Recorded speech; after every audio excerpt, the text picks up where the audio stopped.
नमस्कार, गया guidance programme में आप लोगों का स्वागत है। मैं डॉक्टर विवेक, पीजीटी टीचर, सोनूलाल बनवाल गर्ल्स +2 स्कूल मानपुर में कार्यरत हूँ। आज हम लोग आपके भौतिक भूगोल के मूल सिद्धांत पुस्तक में एक महत्वपूर्ण अध्याय जो है पृथ्वी की उत्पत्ति एवं उसका विकास, उसका हम लोग पढ़ेंगे। ठीक है, तो देखते हैं बच्चों।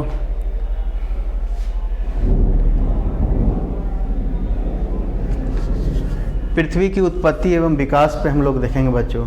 उससे पहले हम लोग देखते हैं कि ये पिक्चर जो है अंतरिक्ष का बना हुआ है।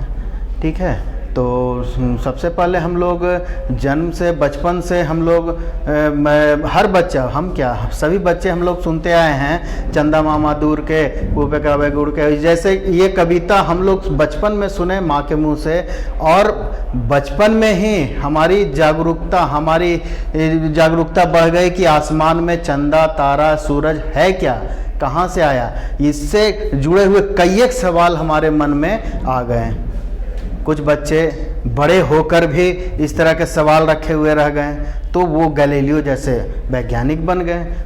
वो रात भर जाग के आसमान में टेलीस्कोप के माध्यम से चांद तारे को देखते रह गए। ठीक है, तो इस तरह के सवाल बच्चों हम लोगों के, सभी लोगों के मन में कि आकाश में कितने तारे हैं, हर एक बच्चों के मन में, हर एक लोगों के मन में आकाश में कितने तारे हैं, ये तारे कैसे बने, ये तारे कहाँ से आए, ब्रह्मांड का विस्तार कहाँ तक है ना। ये सारा सवाल हम लोगों के दिमाग में भरा हुआ है, आज भी है। और इसी से संबंधित आपका जो 11वीं कक्षा का अध्याय है पृथ्वी की उत्पत्ति एवं विकास। ठीक है, अध्याय का नाम है पृथ्वी की उत्पत्ति एवं विकास। तो पृथ्वी की उत्पत्ति एवं विकास यहीं से जुड़ा हुआ है, ब्रह्मांड से जुड़ा हुआ है, इसी का अध्ययन हम लोग करेंगे। तो सबसे पहले हम लोग देखेंगे कि अंतरिक्ष किसे कहते हैं और ब्रह्मांड किसे कहते हैं। ठीक है, अंतरिक्ष एक शब्द बच्चों हम लोग सब दिन से सुनते आए हैं कि अंतरिक्ष किसे कहते हैं। अंतरिक्ष होता क्या है?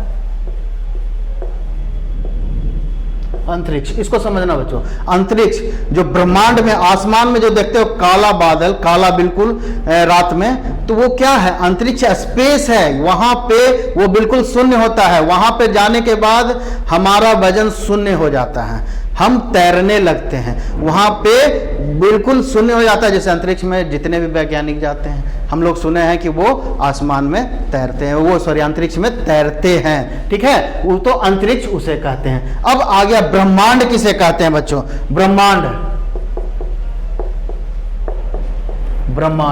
ब्रह्मांड जितने भी छोटे बड़े पार्टिकल, वो सूर्य हो, वो ग्रह हो, वो आकाश गंगा हो, इन सबों को मिलाकर हम लोग ब्रह्मांड कहते हैं। यानी कि ब्रह्मांड एक तत्व है। अंतरिक्ष के अंदर ब्रह्मांड एक तत्व है। ठीक है, यहां पे समझने में कोई दिक्कत नहीं आई होगी। ठीक है, तो आते हम लोग फिर से यहां देखते हैं। तो ये सारे सवाल हम देखते हैं कि अंतरिक्ष से जुड़े हुए। अब जो है यहाँ पे अंतरिक्ष की खोज प्राचीन काल से ही वैज्ञानिक करते आ रहे हैं। प्राचीन काल से, बहुत पहले से ही। कोई बोला कि सूर्य जो है पृथ्वी का चक्कर काट रहा है, कोई बोला कि पृथ्वी सूर्य का चक्कर काट रहा है, कोई बोला पृथ्वी चपटा है, तो कोई बोला पृथ्वी गोलाकार है। तो इस तरह की बातें प्राचीन काल से होती आ रही है। लेकिन पृथ्वी की उत्पत्ति कैसे हुई, उससे भी संबंधित बहुत सारी बातें आई, बहुत सारा सिद्धांत आया। लेकिन प्रमाणिक सिद्धांत जो आया बच्चों, उसकी बात हम लोग करेंगे। तो प्रमाणिक सिद्धांत के आधार पे हमने पृथ्वी की उत्पत्ति के सिद्धांत को 3 वर्गों में विभाजित किया है। ठीक है, 3 वर्गों, पृथ्वी की उत्पत्ति के सिद्धांत को 3 वर्गों में। एक तारक सिद्धांत, जिसको कि मोनेस्टिक कॉन्सेप्ट कहते हैं, द्वैतारक सिद्धांत, डुअलिस्टिक कॉन्सेप्ट, और आधुनिक सिद्धांत जिसको बिग बैंग थ्योरी कहते हैं। बिग बैंग थ्योरी बच्चे हम लोग सभी लोग जानते हैं कि आधुनिक सिद्धांत है। इसके विषय में अक्सर न्यूज़पेपर में भी पढ़ने को आता है। ठीक है, तो हम लोग शुरुआत करेंगे एक तारक सिद्धांत से। ठीक है, एक तारक सिद्धांत जो है सर्वप्रथम कास्ते द बफन ने दिया था, लेकिन उनका सिद्धांत बहुत ज्यादा प्रमाणिक नहीं था। ठीक है, तो कास्ते द बफन के सिद्धांत में प्रमाणिकता नहीं होने के कारण उसके बाद कई एक विद्वानों ने, कांट महोदय ने, लाप्लास महोदय ने इत्यादि ने भी एक तारक सिद्धांत का कॉन्सेप्ट दिया। ठीक है, एक तारक पहले समझो, एक तारा जिसमें एक तारा हो उसे एक तारक सिद्धांत कहते हैं। ठीक है, तो यहां स्पष्ट है कि पृथ्वी की उत्पत्ति सभी विद्वान कह रहे हैं कि एक तारा से हुआ है। ठीक है, तो पृथ्वी की उत्पत्ति, तो सबसे पहले हम लोग जो प्रमाणिक और सही, सबसे सही माना जाने वाला सिद्धांत है कांट महोदय का गैसियस हाइपोथेसिस पढ़ेंगे। ठीक है, गैसियस हाइपोथेसिस जो है कांट महोदय द्वारा दिया गया था। इस गैसियस हाइपोथेसिस ये क्या कहता है, ध्यान से सुनते हैं, हम लोग देखते हैं। ठीक है, इस सिद्धांत में कांट महोदय ने 1755 ईस्वी में इस सिद्धांत को प्रतिपादित किया। ठीक है, इनका मुख्य सिद्धांत का जो बिंदु था वो न्यूटन का गुरुत्वाकर्षण था। बच्चों, इनके सिद्धांत में सब कुछ बदल दिया। आने वाले समय में देखोगे कि सिद्धांत बदलते चला गया, लेकिन कांट महोदय का ये जो शब्द था गुरुत्वाकर्षण कहीं नहीं बदला। ठीक है, तो गुरुत्वाकर्षण इनका मुख्य था सिद्धांत का कि न्यूटन के गुरुत्वाकर्षण का नियम यहां पे काम करता है। उसके बाद कांट महोदय ने कहा कि प्रारंभ में क्या है, अंतरिक्ष में, प्रारंभ में अंतरिक्ष में चारों तरफ ब्रह्मांड में फैला हुआ था तत्व। ठीक है, कोई ठोस पार्टिकल में, कोई गैसियस पार्टिकल में, सब फैला हुआ था और सब ठंडा था, बिल्कुल ही अस्थिर था कांट महोदय के अनुसार। उसके बाद कांट महोदय कहते हैं कि एकाएक इनमें मूवमेंट, इनमें आपस में ये टकराने लगे, आकर्षित होने लगे, गुरुत्वाकर्षण के कारण ये आपस में आकर्षित होने लगे और आपस में टकराने लगे। तो टकराने से क्या हुआ, इनमें एक गति पैदा हुई। गति कैसी पैदा हुई, गति घूर्णन वाली गति पैदा हुई। ठीक है, घूर्णन वाली गति पैदा हुई और इनमें टकराने के कारण ऊर्जा पैदा हो गया, कांट महोदय कहते हैं। ठीक है, तो ये रोटेशन और एनर्जी दोनों टकराने से पैदा हो गया, जिसके कारण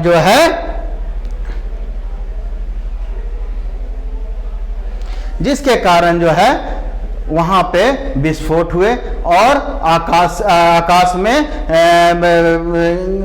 निहारिकाओं का निर्माण हुआ। निहारिका क्या होता है बच्चों, निहारिका एक शब्द आएगा, बार बार उस पर ध्यान देना। निहारिका जो अंतरिक्ष में जो गैस धूल कण के बादल छाए हुए रहते हैं, ठीक है, उसे निहारिका कहते हैं। ठीक है, इंग्लिश में नेबुला कहते हैं। ठीक है, तो उन्होंने ये किया। अब कहें, उन्होंने कहा कि जो गैस और ये बादल छाया हुआ था, इनमें एनर्जी उत्पन्न हुई, इनमें ऊर्जा उत्पन्न हुई, इनमें रोटेशन उत्पन्न हुआ, ये घूमने लगे।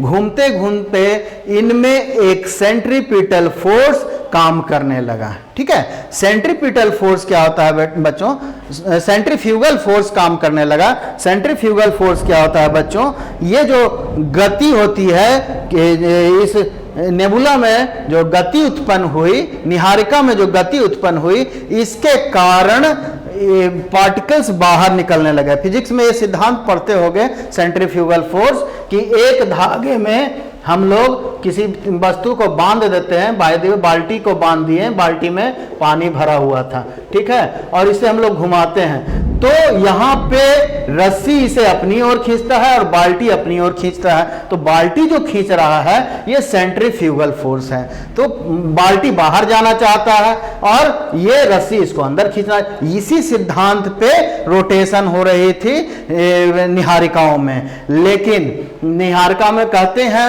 कांट महोदय कहते हैं कि इतना तेजी रोटेशन होने लगा, इतना तेजी घूर्णन होने लगा कि इससे तत्व एक छल्ले के रूप में निकलकर बाहर जाने लगे। जैसे कि इस बाल्टी में अगर जो हम लोग यहाँ पर एक छेद कर दें, ठीक है, एक छेद कर देते हैं, तो क्या होगा, पानी यहां से बूंद बूंद बाहर गिरने लगेगा। ठीक है, ये क्या है, पानी क्या होगा, बाहर जाने लगेगा। इसी तरह छल्ला हुआ निकला नेबुला से, निहारिका से, इतना तेजी से रोटेशन होने लगा, यहां देखेंगे आप लोग, इतना तेजी से रोटेशन होने लगा कि ये नेबुला जो था, निहारिका जो था, इनसे एक छल्ले के रूप में बाहर निकलने लगे इसके तत्व। ठीक है, वो भी तो गैसियस था, कुछ मेटलिक तत्व थे, कुछ पदार्थ थे, वो बाहर जब निकले तो एक छल्ले के रूप में। और फिर कांट महोदय कहते ये जो छल्ला था वो बाहर निकलने के बाद ये भी घूर्णन करने लगा।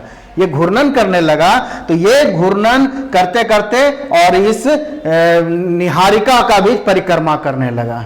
तो ये जो छल्ला निकला ये 9 ग्रह थे बच्चों, जैसे जो बुध, शुक्र, मंगल, पृथ्वी, ये सब ये सारे 9 ग्रह थे। ये जो छल्ला था, कांट महोदय ने कहा। और ये जो शेष बच गया आपको निहारिका, ये आगे चलकर सूर्य कहलाया, सूर्य बन गया। ठीक है, अब अगला देखते हैं, आगे देखते हैं हम लोग। ठीक है, कांट महोदय ने तो सिद्धांत दे दिया, लेकिन कांट महोदय के जो सिद्धांत था बच्चों, उसमें कुछ न कुछ त्रुटि रह गई। उस त्रुटि को दूर करने के लिए बहुत वैज्ञानिक सामने आए, लेकिन लाप्लास महोदय का निहारिका परिकल्पना, नेबुलर हाइपोथेसिस, ने कांट महोदय के सिद्धांत को दबा दिया और इनकी सिद्धांत मान्य हो गई।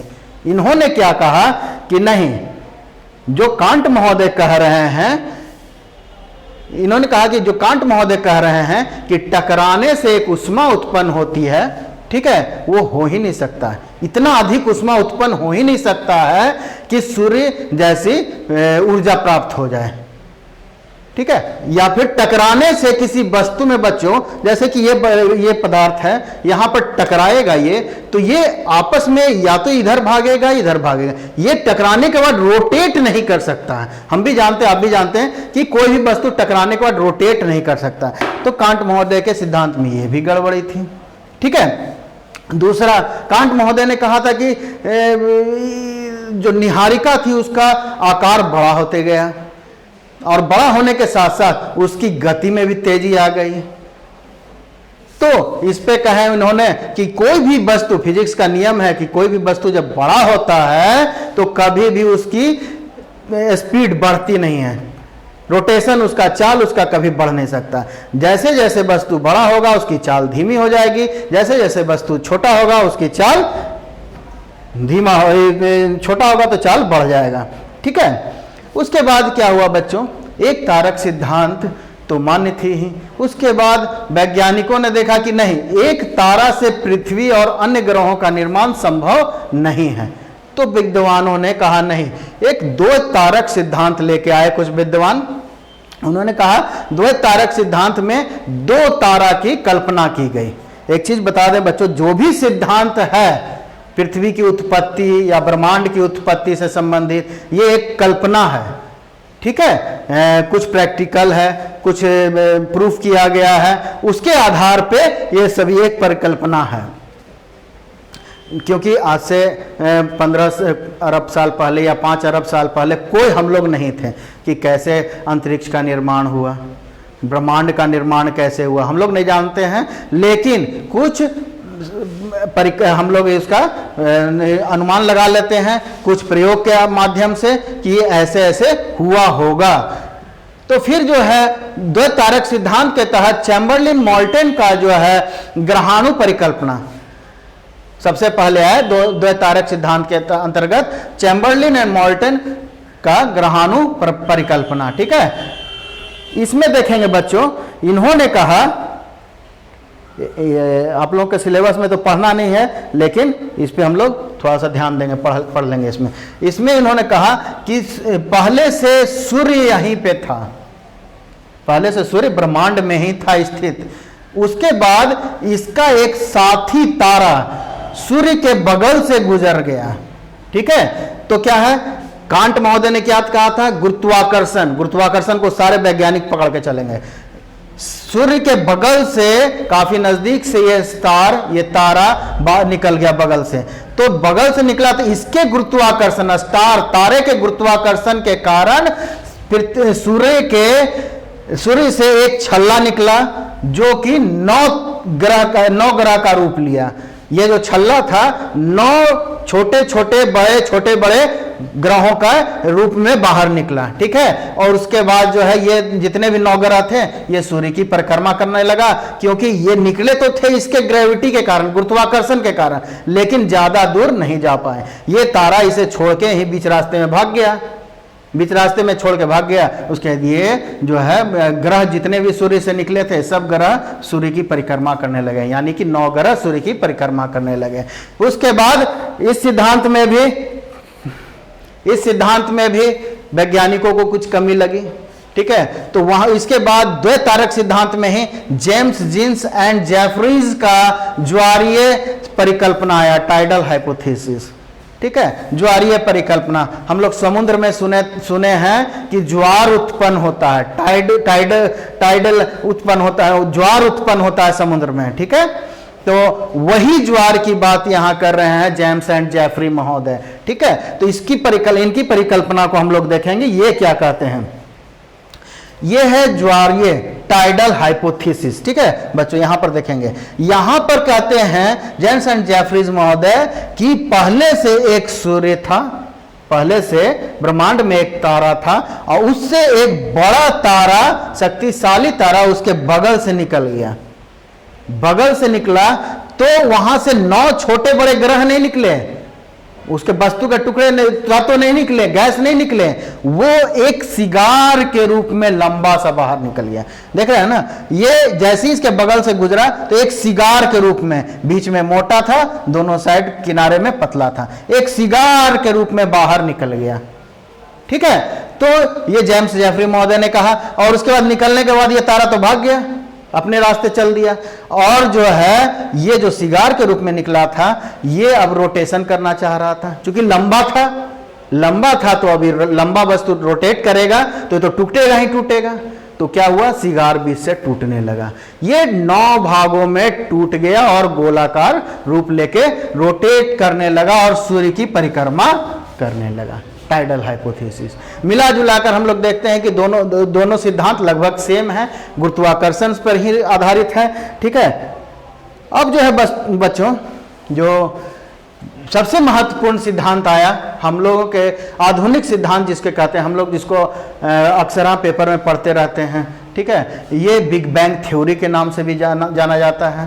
तो ये आधुनिक सिद्धांत जो है ब्रह्मांड की उत्पत्ति, ये सिर्फ पृथ्वी की उत्पत्ति की बात नहीं कर रहा है, ठीक है। बिग बैंग थ्योरी जो है पृथ्वी की उत्पत्ति की बात नहीं कर रहा है, ये कहता है कि पूरे ब्रह्मांड की उत्पत्ति एक बार हुई है, वो सूर्य हो, वो तारा हो, वो आकाशगंगा हो, या जो भी तत्व उत्पन्न हुए हैं वो एक बार ही उत्पन्न हुआ है, और वो है बिग बैंग थ्योरी, ठीक है। बिग बैंग थ्योरी का सिद्धांत को पढ़ते हैं जैसे ही, वैसे ही लेवेंटियर साहब का नाम याद आ जाता है। इन्होंने सबसे पहले बिग बैंग थ्योरी सिद्धांत को प्रतिपादित किया था, ठीक है। इसके बाद वेगनर महोदय वगैरह आए। तो यहां पर हम लोग देख रहे थे, एक चीज और बता देते हैं कि यहां पे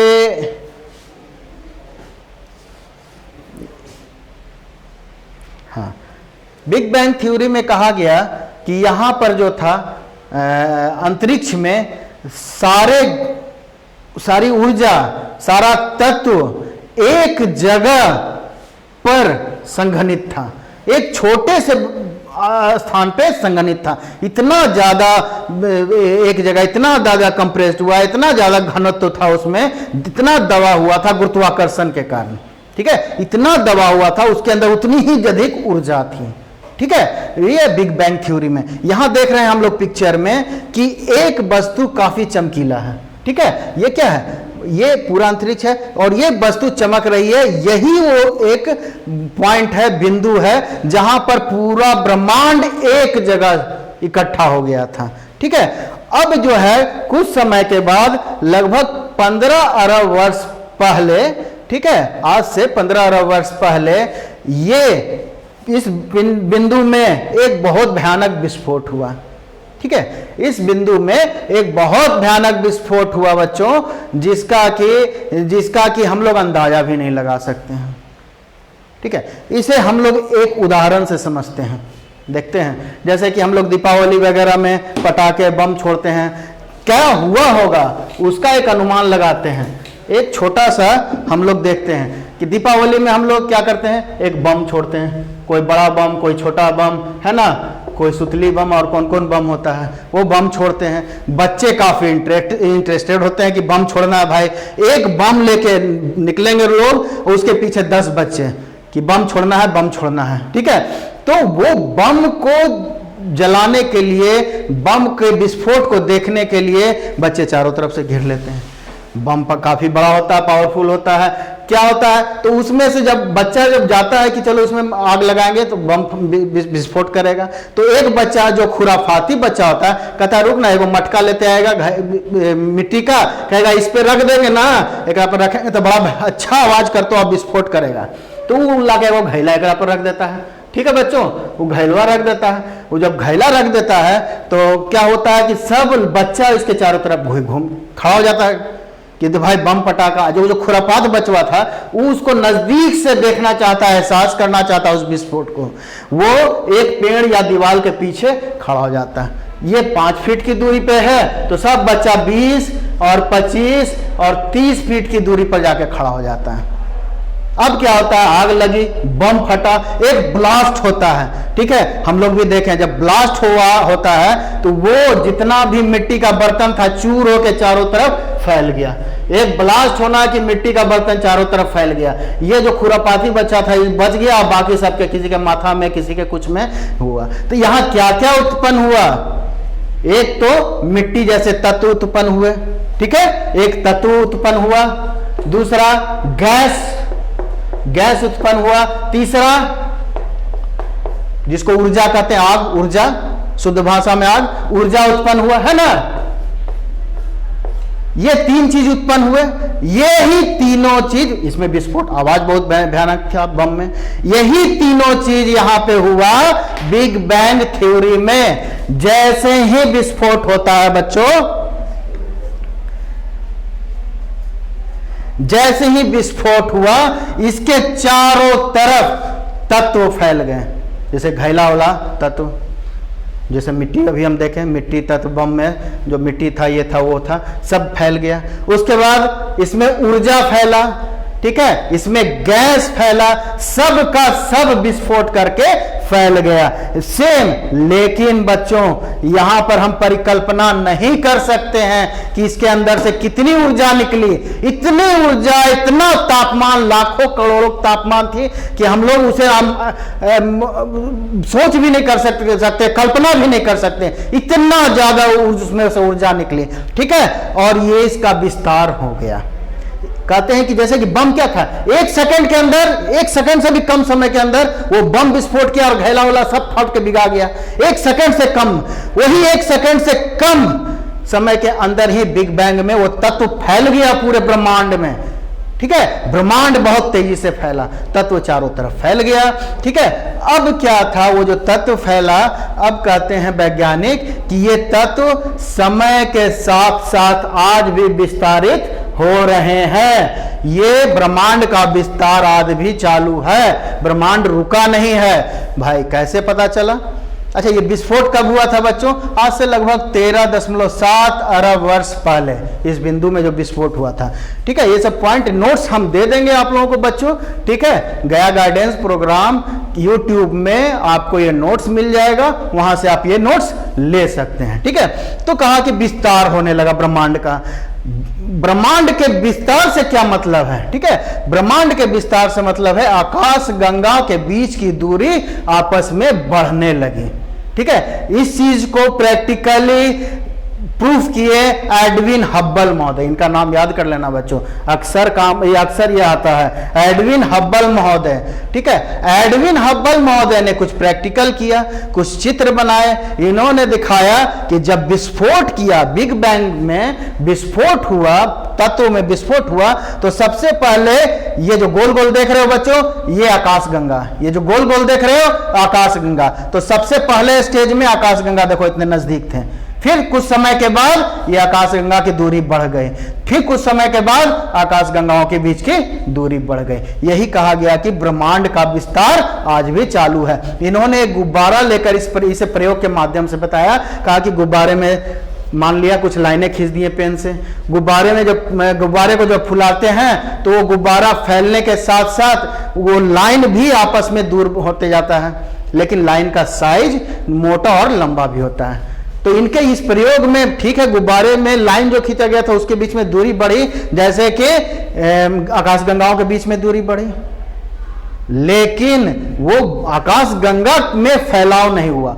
आकाशगंगा अपनी साइज में ही रहा, जितना आकाशगंगा था उतना ही बड़ा आकाशगंगा आज भी है, जब उत्पन्न हुई तब से लेकर आज तक। तो इनका यहां पर सिद्धांत थोड़ा सा कमजोर पड़ गया। एडविन हब्बल इसलिए भी प्रचलित हैं बच्चों कि इन्होंने टेलीस्कोप के माध्यम से आकाशगंगा को पहली बार देखा था।